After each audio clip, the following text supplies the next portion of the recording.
Hi, I'm Melissa. I'm a mortician. Let me tell you why I don't want to be embalmed. It's not required by law, number one. Number two, the tools they utilize. Look at this monster. Now, does anybody have any guesses what they use this for? Oh, that's right. To suck all your body fluids out. They take this and they shove it 2 inches over and 2 inches up from your navel, and stab it in, and suck all the juices out. Now, typically, the end would have a very sharp tip on it, but I'm a very, very clumsy girl.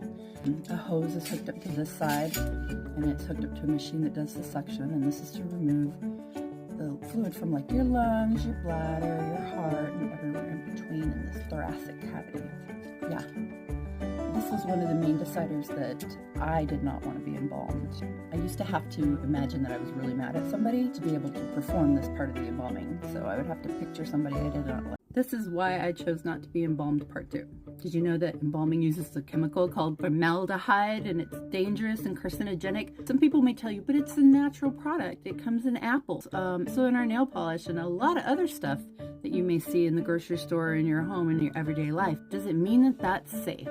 Just because it's natural, does that equal safe? Formaldehyde exposure has been linked to cancer among embalmers. I would know. And it doesn't just disappear because we've buried it in the ground. So when an embalmed body is placed in a casket, those chemicals can eventually leach into the soil depending on what kind of outer burial container is used. Things that are used like concrete, they're porous. Metal vaults, sometimes they can hold out for a long time. But do you know, are you gonna dig it up every 5 years and look at it? I've seen caskets come out of the ground and you'd be really surprised at how bad they look. It all depends on where you're buried at. It's not just about what's inside the body, it's about the amount of... Part 3 of why I elected not to be embalmed in the future. Now let's get into some of the details that funeral homes don't typically advertise, and of course, why would you? First up, eye and mouth closure. When someone is embalmed, their eyes are often glued shut. Why? Because they relax naturally and will lift when you are deceased.